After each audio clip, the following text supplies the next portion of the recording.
Louvado seja nosso Senhor Jesus Cristo. Bom dia, meus irmãos, minhas irmãs. Depois aqui da fala do Alexandre, nós estamos reanimados. Se alguém estava na UTI espiritual, ressuscitou. Então, mais uma vez, o nosso imenso agradecimento pelo testemunho. Eu falei para ele agora pessoalmente, a diferença da fala dele, contando os casos e as situações, com tantos detalhes, mostra o que é realmente ouvir, escutar. Nós não conseguimos falar das coisas quando a gente fala só a partir do nosso ponto de vista. Mas quando nós escutamos, ouvimos, nós vamos mais perto da verdade de cada pessoa, de cada história. E isso é um exercício espiritual que nós temos que cada vez mais crescer. E é um pouco isso, acho que esse suporte que ele deu na primeira fala vai me ajudar aqui muito a aprofundar ou a continuar exatamente essa perspectiva. Mas primeiramente eu queria me apresentar. Então, eu sou natural de Curitiba, Paraná. Cadê o povo do Paraná? Oba! Meus pais, ou mais especificamente meu pai de Santa Catarina. Cadê o povo de Santa Catarina? Aí... E agora eu trabalho no Rio Grande do Sul. Então de alguma forma, o Sul está contemplado na minha história.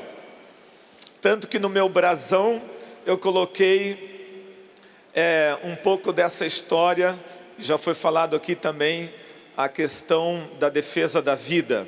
Porque eu trabalhei sempre na área de saúde, sempre envolvido com a bioética.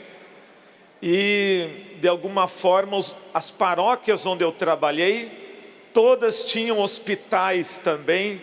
E como capelão desses hospitais, eu pude aprofundar essa relação de ajuda, de aproximação, de conhecimento desse momento difícil. Todos nós sabemos quanto é difícil passar por um hospital, por uma situação de doença, uma vulnerabilidade como essa.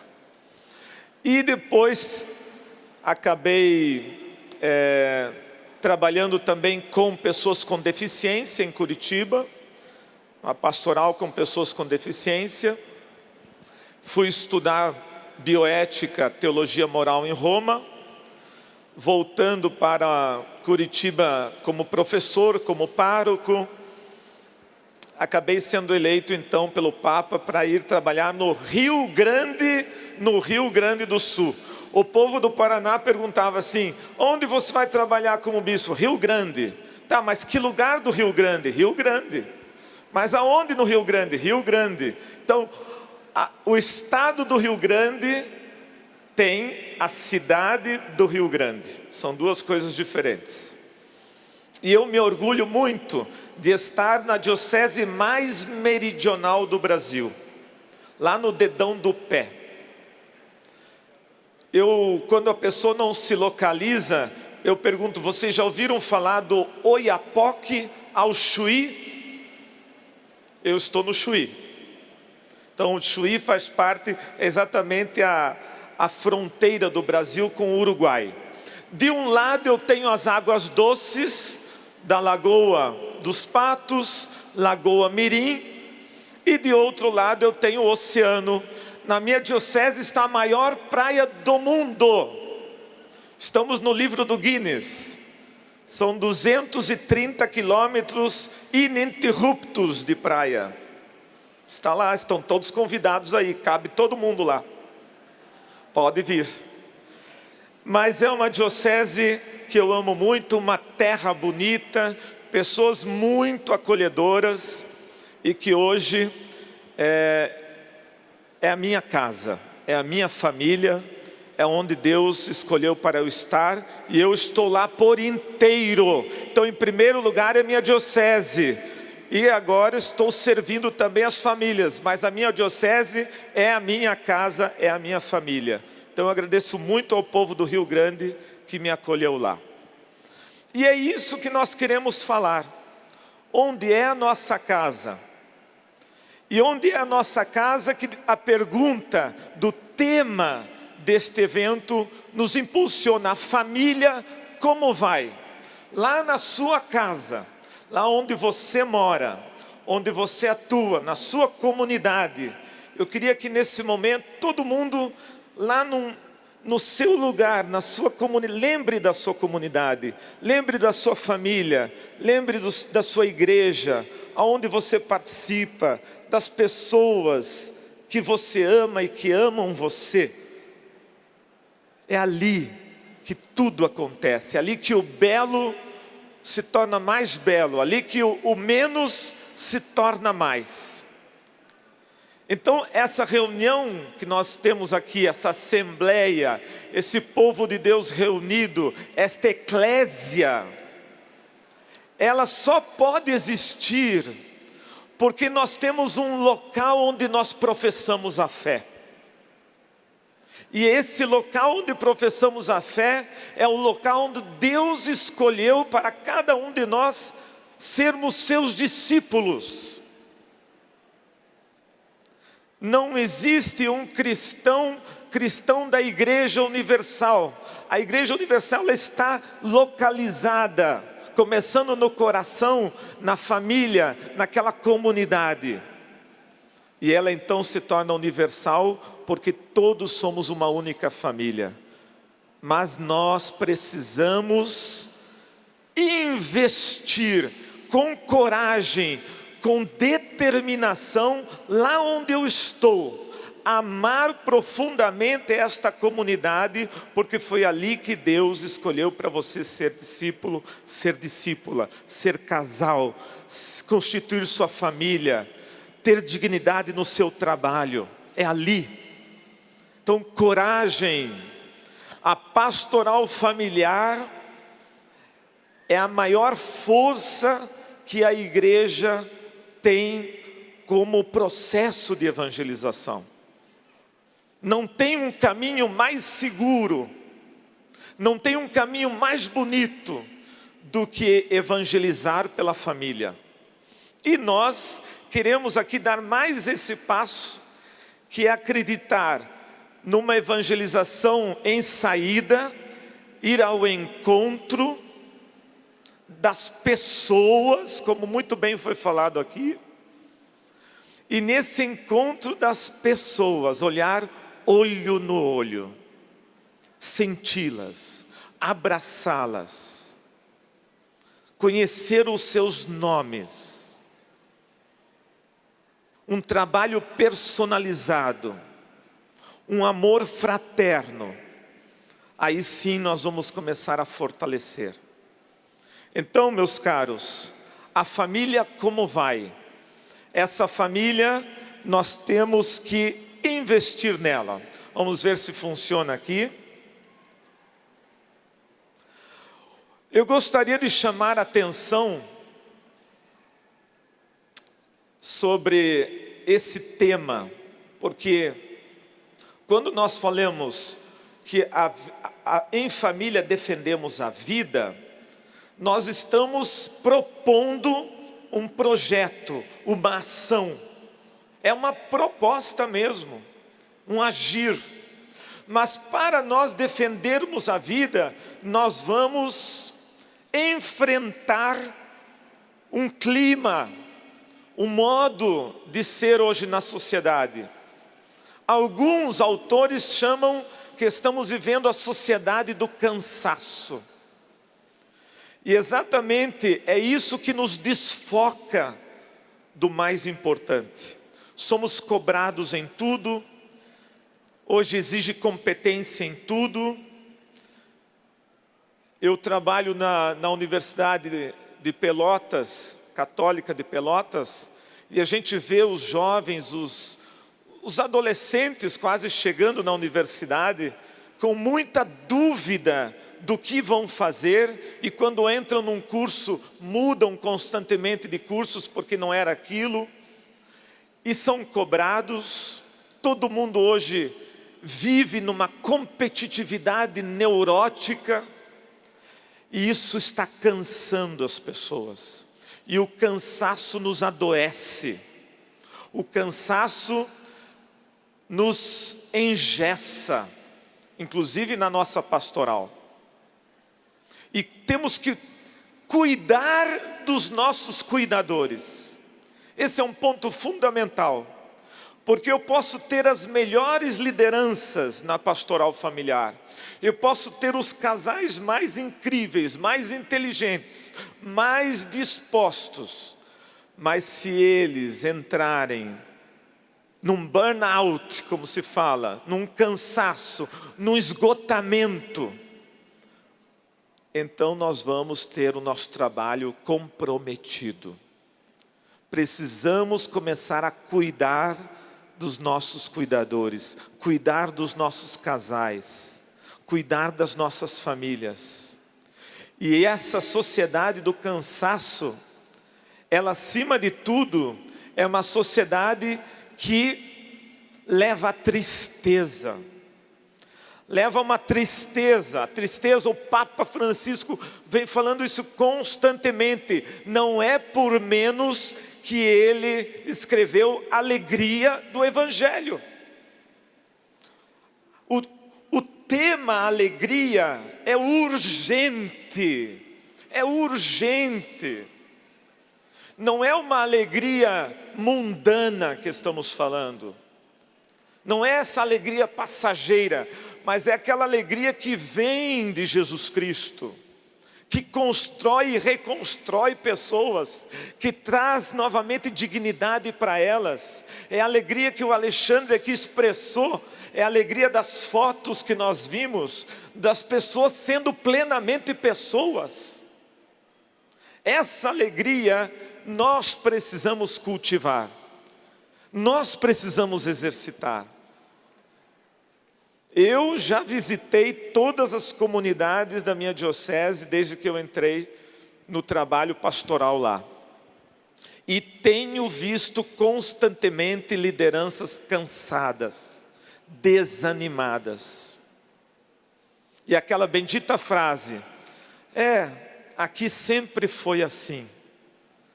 É difícil, não adianta mudar, não dá certo. O Papa chama isso de pessimismo estéril. O pessimista já é ruim, já é difícil. O pessimista estéril é aquele que, além de achar que as coisas não dão certo para ele, ele também diz para o outro, não, você vai fazer, mas também não vai dar certo. Então cria um clima de desânimo. A palavra desânimo vem de ânima, alma. O desanimado é um desalmado, quer dizer, não tem vida, não tem vontade. Então, essa tristeza da sociedade do cansaço, é uma sociedade que busca subterfúgios, busca fugir dos problemas, fugir dos conflitos. Isso foi muito bem colocado aqui. Nós temos uma sociedade dependendo do químico, do remédio, dependendo de uma série de outros subterfúgios, como nós sabemos muito bem, a droga, o álcool e outros problemas ainda mais hoje, que vão, no fundo, sendo fugas de uma sociedade que impõe uma vida pesada. Onde nós estamos nesse cansaço? Onde nós estamos trabalhando para levar a alegria do Evangelho? Vejam a responsabilidade que nós temos. Depois, já foi muito bem colocado pelo professor Alexandre, uma sociedade que vive o isolamento, o medo, a solidão. Nós temos tanta tecnologia ao nosso dispor, Nós temos tanta facilidade, eu posso me comunicar com alguém que está lá na China, no Japão, imediatamente. O tempo ficou um tempo completamente diferente hoje. O tempo ele é veloz, é rapidíssimo. Mas nós vemos o crescimento da solidão, da depressão, pessoas isoladas, abandonadas. O que está errado? O que falta integrar aí? Teríamos tudo para que as pessoas se sentissem mais amadas, mas ao mesmo tempo vejo as pessoas se isolando. Essa é a sociedade do cansaço. A proposta que a igreja está colocando a partir do Papa Francisco é exatamente a compaixão, a misericórdia. Ele inclusive começou o seu pontificado com um ano da misericórdia. Miserere cordis. Um coração pobre, um coração que é capaz inclusive de desfazer do seu ego, do seu eu, para abraçar o outro. Foi dito aqui, exatamente o cuidado paliativo é esse abraço, a pastoral é esse abraço.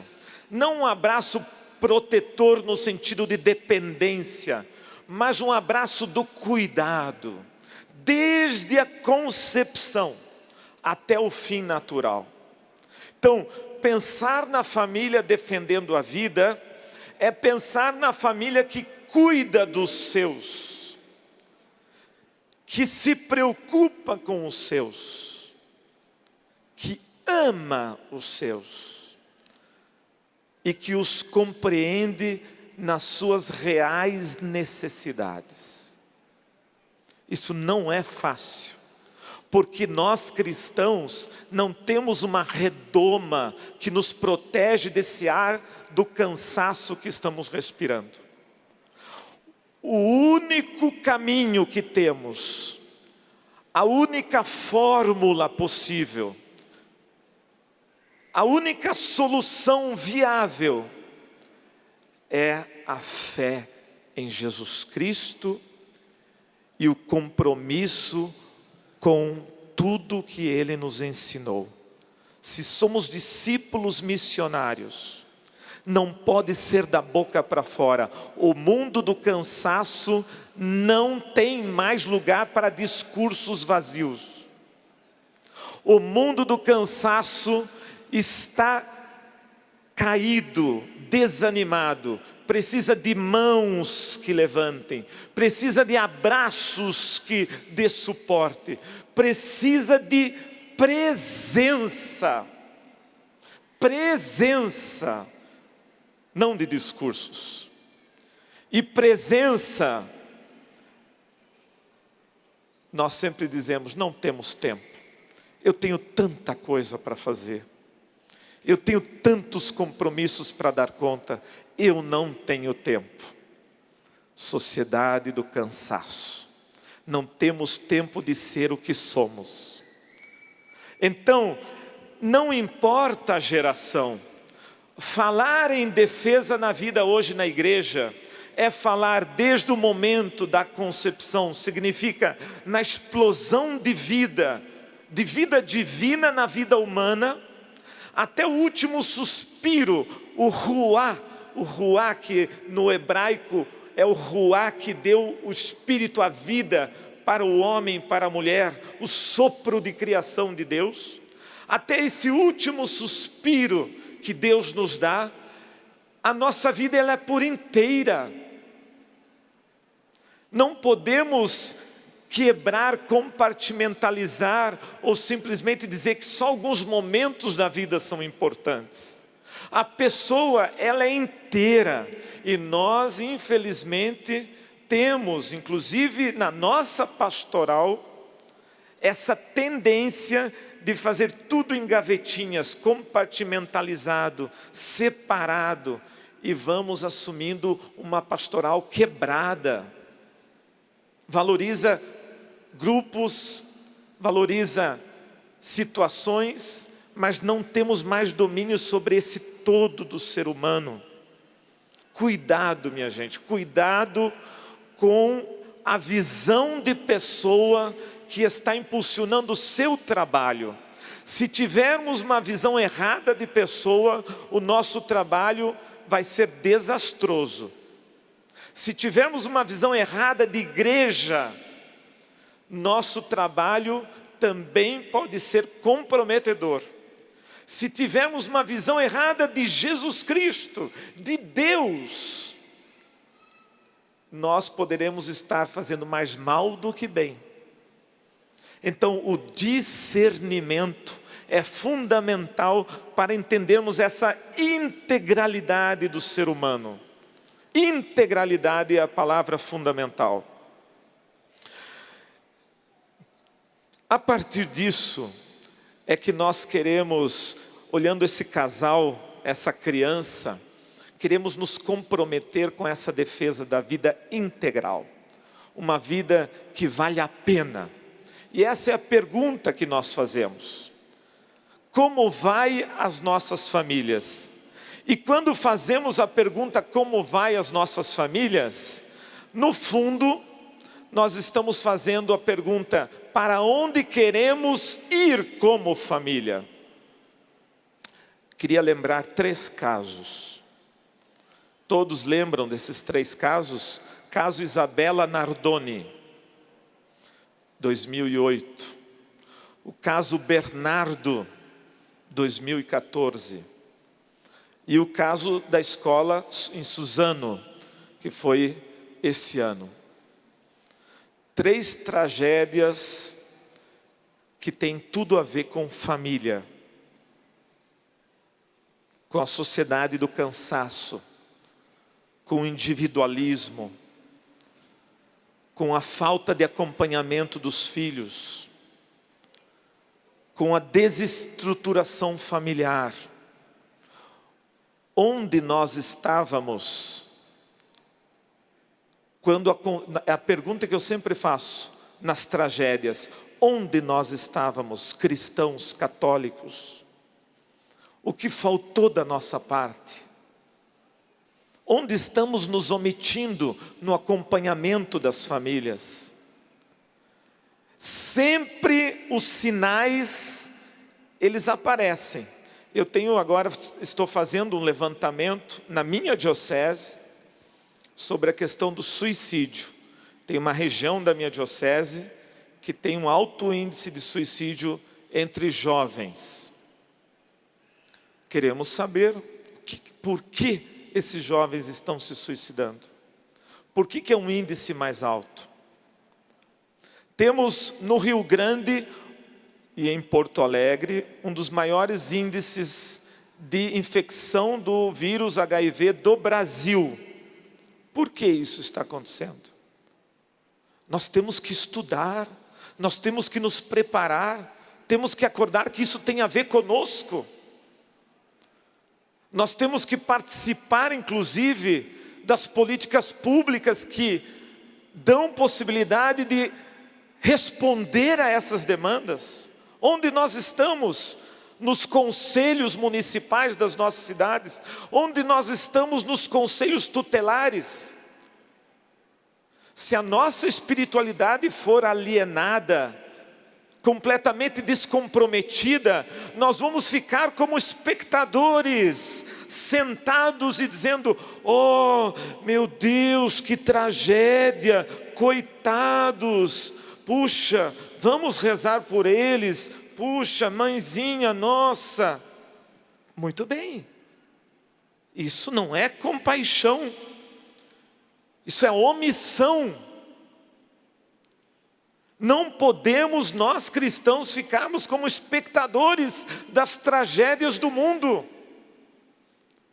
Jesus nos impulsiona a ação, a oração, a ação, a oração, e nós temos todas essas ferramentas. Nós temos, como dizem os mineiros, a faca e o queijo na mão. Nós temos isso. Nós temos acesso a comunidades que nem as políticas públicas têm. Nós temos acesso a situações de vulnerabilidade que nenhum governo tem. Nós temos como encontrar o coração das pessoas. As pessoas confiam em nós. Elas abrem suas vidas para nós. Não podemos ficar sentados como espectadores. O compromisso com o projeto de Jesus Cristo é integral, é inteiro. Jesus estava inteiro por onde passava. Ele conhecia a situação de cada pessoa que ele curou. E sabia por que estava fazendo aquela cura. Então, vamos acordar. Essas tragédias estão acontecendo. Os sinais de outras tragédias podem estar ao nosso redor. E muitas vezes nós nos omitimos. Não é por menos que lá no início da Santa Missa, no ato penitencial, lembremos-nos: confesso a Deus Pai Todo-Poderoso e a vós, irmãos, que pequei muitas vezes por pensamentos, atos e... Não basta simplesmente eu não matar. Eu não matei e não roubei, estou tranquilo. Mas estou deixando alguém morrer de fome? Mas estou deixando de cuidar de alguém? Então é um comprometimento nosso, de cuidar por inteiro. Pensar na vida, pensar no humano, pensar que o próprio Deus, sendo Deus, quis nascer numa família. Tem prioridade maior na igreja do que a família? Deus, sendo Deus, nasceu na família de Nazaré. Jesus, Maria e José. Que fraqueza! Jesus, Maria e José. Entreguemos nossas famílias, na verdade, para esta sagrada família. Entregar por inteiro, criar coragem, fortalecer os vínculos. E vocês têm isso lá, essa oportunidade lá na comunidade, lá na sua vizinhança. Eu não quis vir aqui falar de uma estrutura de igreja. Nós estamos aqui para falar de pessoas. A igreja somos nós, não são estruturas. O Papa Francisco vem dizendo: cuidado com as estruturas, olhem nas pessoas. E nós podemos fazer isso com excelência. Irmãos e irmãs, como podemos atribuir o conceito de pessoa ao ser humano, ao indivíduo humano, à vida humana em si? Eu só gostaria de lembrar que o conceito de pessoa está comprometido. Toda essa nossa luta em defesa da vida, tivemos agora várias participações em relação ao aborto, que querem aprovar o aborto no Brasil. Logo vai estar chegando a eutanásia no Brasil. Logo vai estar chegando eugenia. Quer dizer, quem é deficiente, quem não serve para a sociedade, também vamos tirando, uma limpeza étnica e outros problemas. Temos que estar atentos, porque quando você diz que alguém não vale, não tem status de pessoa, você está deixando de reconhecer a dignidade por um motivo econômico, por um motivo de preconceito, ou por um motivo simplesmente de ódio, de raiva. Então, no momento em que erramos no conceito de pessoa, nós abrimos as portas para todos os tipos de violência. Todos os tipos. Por isso que eu quis aqui trazer este tema com muita seriedade. Porque precisamos de discernimento para compreender que a pessoa, imagem e semelhança de Deus, tem uma dignidade que ninguém pode tirá-la. Porque é imagem e semelhança de Deus. Agora, no contexto social que vivemos, foi projetado na pessoa as nossas relações de mercado. Eu compro e vendo, o dinheiro vale. A hierarquia de valor do mercado, da estrutura de mercado, nos tornou coisas. E quando eu torno uma coisa, eu posso fazer qualquer coisa. Eu posso descartar. Eu posso simplesmente tirar da minha frente. Posso excluir. Olha o perigo que estamos vivendo. Pessoa não é coisa. Eu fiquei tão impressionado quando numa das discussões foi dito assim: é preciso superar a ideia de que as mulheres têm que ter filhos e têm que gestar. Isso é uma imposição da sociedade. E nós conversávamos, é a negação da maior beleza, do maior dom que a mulher naturalmente recebeu de Deus. Aquilo que ninguém pode fazer, somente a mulher. E quando se diz que isso é um absurdo, deve ser negado, em nome de uma liberdade, liberdade não sei do que, nós estamos negando a nossa própria constituição, a nossa natureza, a nossa abertura para a vida. Negar que a vida venha, que a vida floresça, que a vida cresça, é negar a nossa própria existência. Todos nós um dia passamos pela gestação, todos nós fomos fecundados na vida por Deus, desejados por Deus, senão não estaríamos aqui. O conceito de pessoa está em perigo.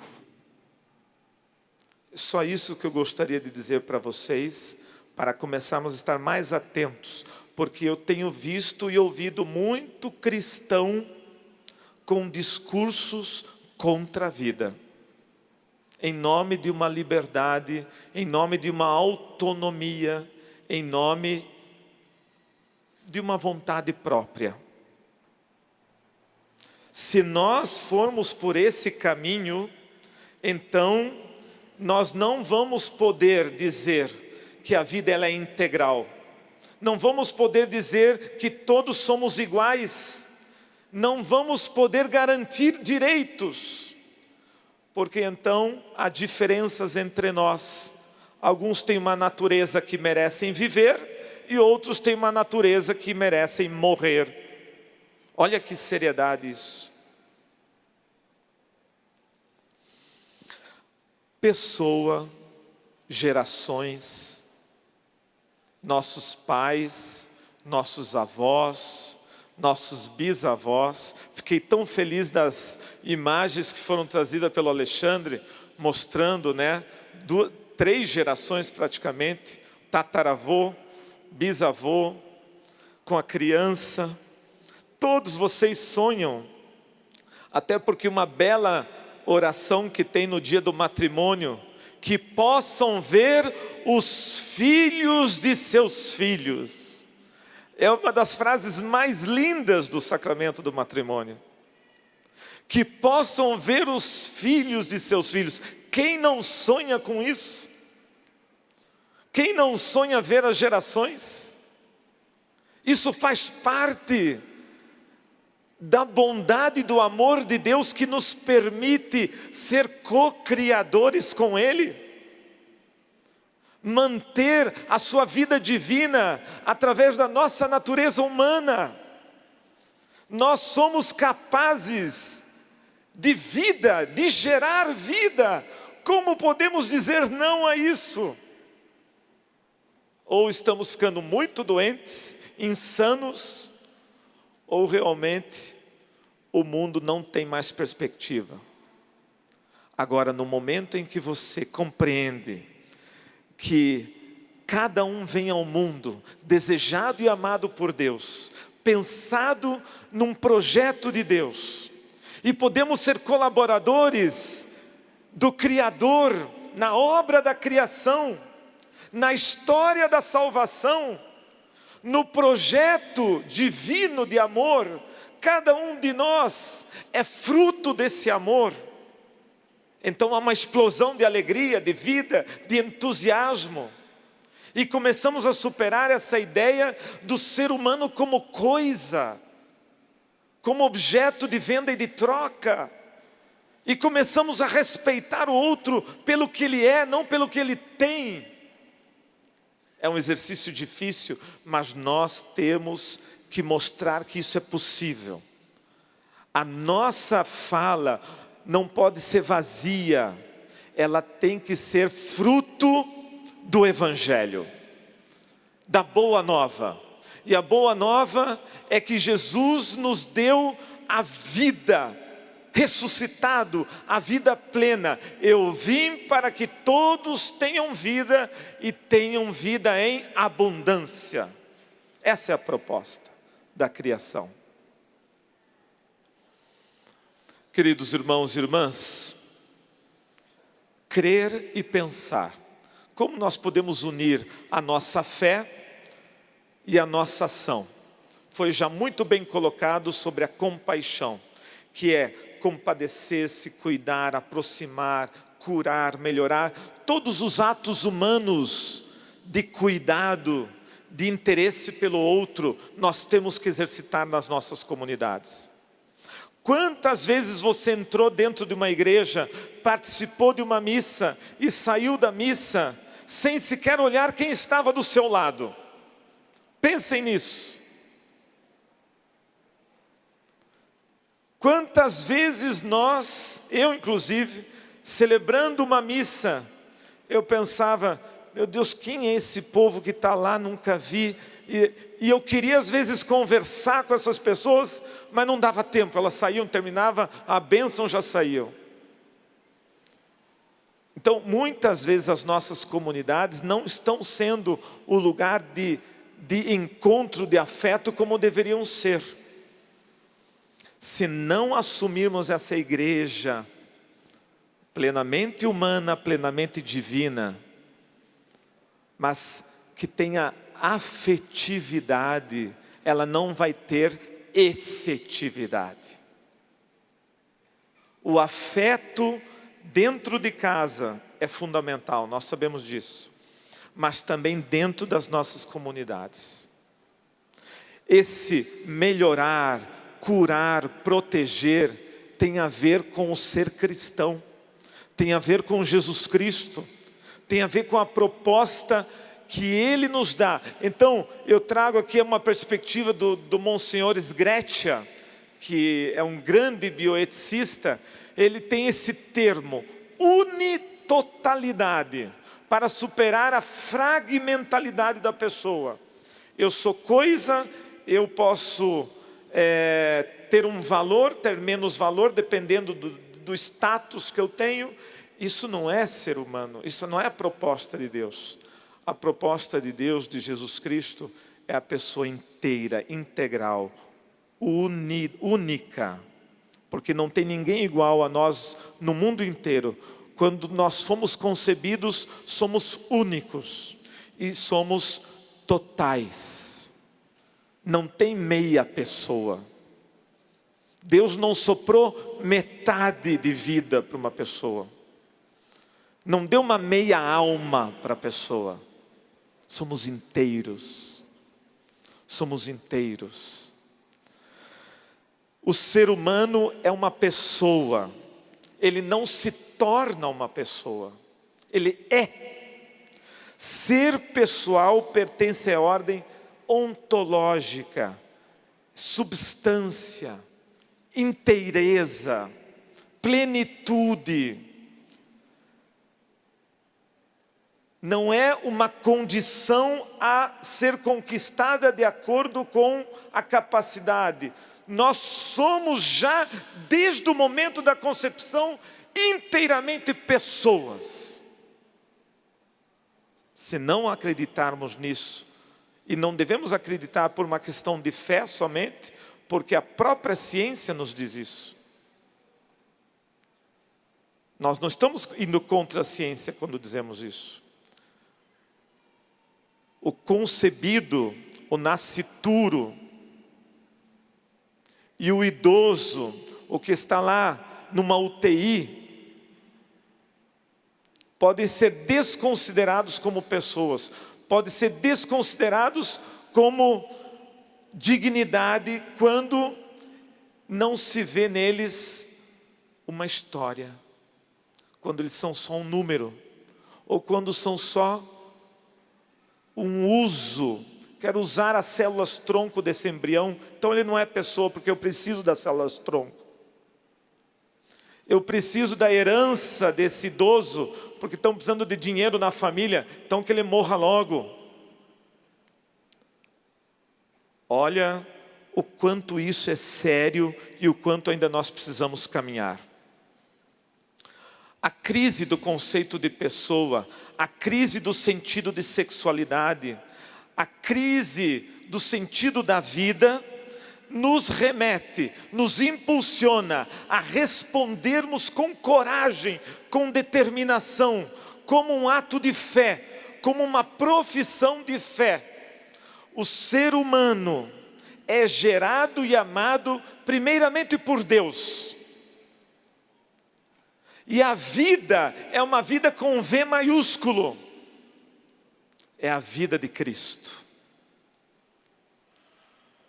Tanto que a palavra saúde, saudação e salvação tem a mesma raiz no latim, salus. Quando eu saúdo alguém, eu levo saúde e salvação. O saudar significa eu me interessar pelo outro, eu me colocar para o outro, eu me descobrir no outro. E a gente tem visto nas cidades, até nós comentávamos com alguns, muitas pessoas invisíveis, muitas pessoas que você passa todos os dias, você as vê todos os dias, mas nem é capaz de dar um cumprimento. Pessoas que muitas vezes são desconsideradas. E tem muita gente invisível por aí. Invisível inclusive para os olhos dos cristãos, infelizmente. Toda vez que você saudar alguém, lembre, é uma saudação que leva à saúde de corpo e de alma. Salvação, saudação, vem de salus, é a mesma raiz. Os filhos que Deus nos dá não podem ser reduzidos a um uso. Então nós temos este grande empenho, esta grande luta aqui no Brasil para mostrar que o embrião, que o nascituro tem dignidade. Parece uma coisa absurda, mas nós temos que provar que a criança dentro do ventre da mãe é pessoa. Chegamos a esse ponto. Parece uma coisa neurótica, estranha, que eu tenho que dizer que aquele ser que está sendo gerado é um ser humano, que ele tem que ser respeitado. Veja que ponto nós chegamos. O início da vida é desde a fecundação, explosão de vida. É um processo contínuo, autodeterminado, coordenado, gradativo. Ninguém é concebido e se torna depois uma árvore. Nós somos concebidos e o processo é gradual, é coordenado, mas é o mesmo processo até o final da vida. É uma vida só. Não são vidas diferentes, não são naturezas diferentes. A explosão de vida na vida humana, cada concebido deveria ser uma festa. Como quando a gente vai batizar uma criança, tem que ser uma festa. Somos imagem e semelhança de Deus. Portanto, da visão fragmentada, cuidado, emerge uma noção de pessoa que é divorciada das raízes. O conceito de pessoa é usado contra a própria humanidade. Discrimina embriões, zigotos, fetos, bebês, compartimentaliza, coloca a pessoa em etapas, tira a dignidade da pessoa, discrimina segundo o desenvolvimento. Só vale quem é perfeito, só vale quem é manipulado para ter os olhos dessa cor, os cabelos desse jeito, a altura e etc. Que isso? Onde está a gratuidade de receber o dom de Deus, que é a vida? Mas a tradição da igreja nos diz que precisamos respeitar este ser humano e reconhecer nele tudo o que Deus deu. Para isso temos que exercitar os nossos olhos e não tornar a pessoa coisa, não permitir a perda da dignidade em nenhuma instância, em nenhuma etapa, em nenhum momento do processo. E devemos ser profetas nesse sentido. Vamos nadar contra a corrente. Eu estou dizendo isso porque todos temos que nos unir e nos preparar. A sociedade vai nos criticar, vai nos atacar, porque um dos objetivos é destruir os laços familiares, os vínculos da família, é destruir esta imagem e semelhança de Deus. Então é nadar contra a corrente. Se preparem. Mas nós estamos aqui por inteiro porque nós acreditamos na família, na vida. Nós acreditamos na vida. O ser humano foi feito para amar e sem amor ele não pode viver. Primeiro e principal de todos os direitos é o direito à vida. Se não podemos vir à vida, não podemos usufruir de nada. E a primeira igreja está na sua casa. É lá que começa a defesa da vida. É lá que começa o cuidado com a vida. É na sua família. É lá que a esperança de salvação começa a se realizar. É no seu lar. Pensem nisso. Pensem nessa responsabilidade. A cultura da vida nos leva a sair do imobilismo, a não ser uma igreja que pensa nas estruturas, mas a ir ao encontro das pessoas e das reais necessidades delas. A cultura da vida nos faz enfrentar problemas persistentes e emergentes, como paternidade e maternidade responsável. A ter um projeto, e nós temos um belíssimo projeto sobre sexualidade. Temos a teologia do corpo, temos o corpo como templo do Espírito Santo. A família é um matrimônio, o sacramento que abre todas as portas e graças do céu sobre a família. A educação dos filhos é uma proposta que temos que cada vez mais fortalecer. Os pais não podem terceirizar a educação, não podem deixar para os outros. Os pais não podem terceirizar também a educação da fé, pertence à família. fé e participação eclesial. As mudanças culturais que amedrontam as nossas casas e os nossos lares devem ser trabalhados, integrados com propostas positivas e não com pessimismo estéril. Quanto maior for o problema, mais entusiasmo temos que ter em resolvê-lo. O Papa fala em oportunidades de crescimento, de amadurecimento. Não fuja dos conflitos, não fuja dos seus problemas, não fuja da sua comunidade por causa dos problemas. Ao contrário, mergulhe ainda mais. Vamos avançar para águas mais profundas. E cuidado para a questão da polarização e extremismos. Nada se resolve. Violência só gera violência. Raiva só gera mais raiva. Ódio só gera mais ódio. Discriminação só gera mais discriminação. A proposta é a proposta de Jesus Cristo. É integrar, valorizar a pessoa. Amá-la. Em primeiro lugar, amar as pessoas. A cultura de morte que vem fortalecendo aborto, eutanásia, suicídio, feminicídio, tráfico humano, tem uma resposta sim. É a cultura da vida, é o Evangelho, é o nosso testemunho. Vamos ler juntos Evangelium Vitae número 2. Vamos ler juntos essa frase. O Evangelho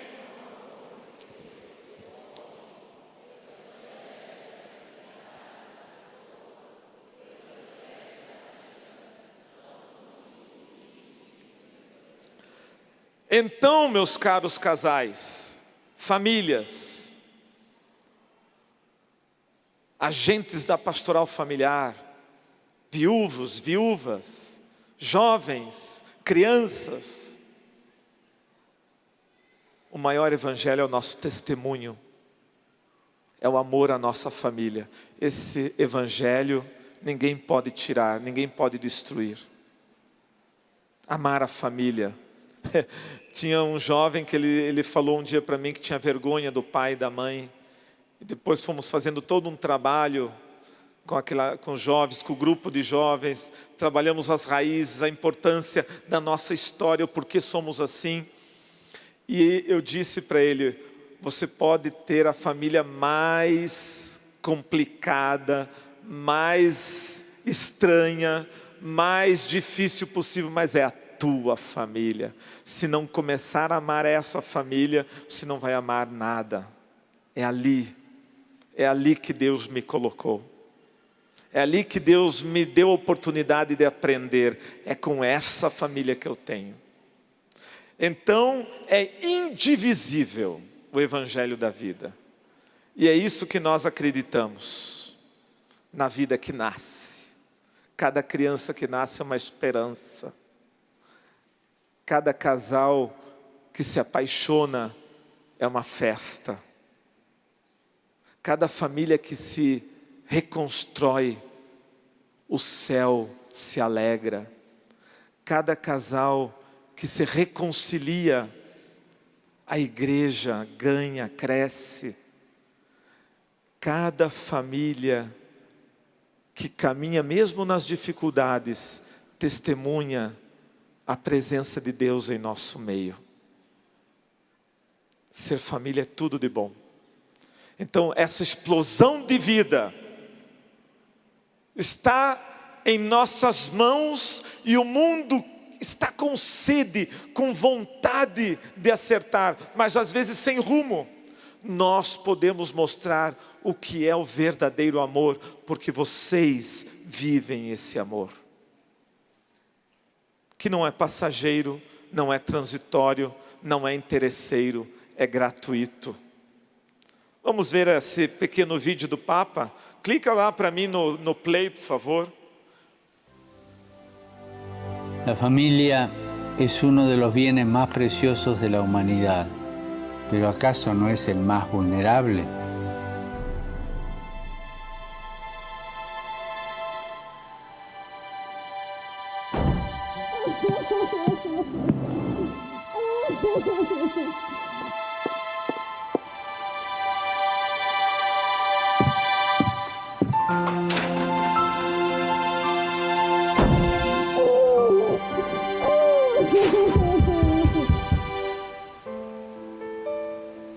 Cuando la familia no es protegida y empiezan las dificultades, tipo económico, de tipo de salud, de cualquier tipo, los chicos crecen en cierta atmósfera de tristeza.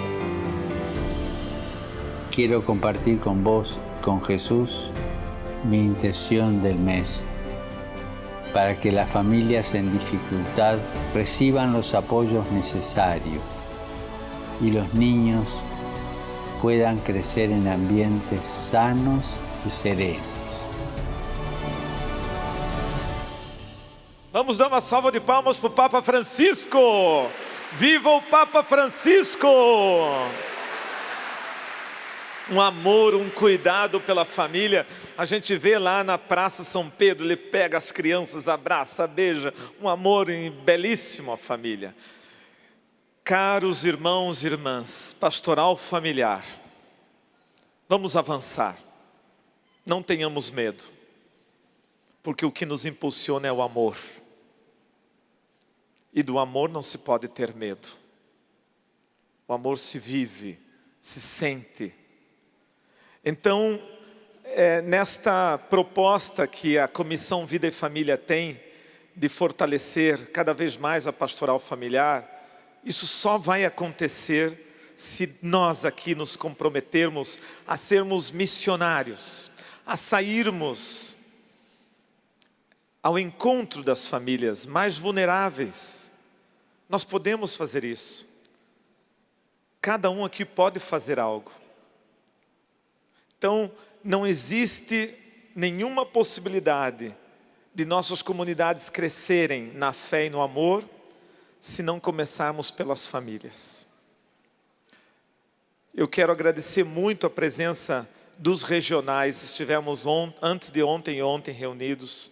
Que bênção que foi ouvir a situação de cada regional. E o que muito me alegrou, e eu quero aqui expressar para vocês, é que em todos os regionais, a pastoral familiar vem crescendo, vem sendo fortalecida.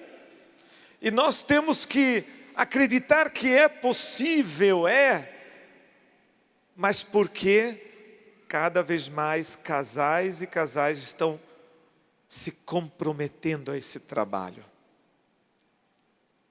A família são vocês. A família é a igreja,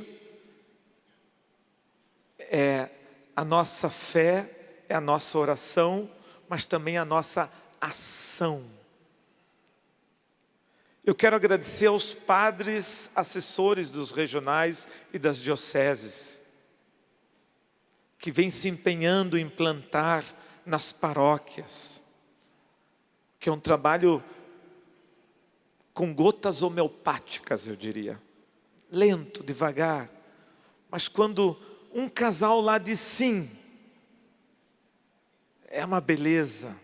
É Deus inspirando, é Deus impulsionando, é Deus escolhendo. É a vocação belíssima para esse trabalho na igreja. E eu quero agradecer a cada casal aqui envolvido, em cada comunidade. Se eu pudesse dizer o nome da paróquia de vocês, eu diria. Da comunidade que vocês participam, eu diria. Mas sintam-se todos membros efetivos e afetivos da Comissão Vida e Família. Vocês são a Comissão Vida e Família da CNBB. E vamos para frente. Vamos.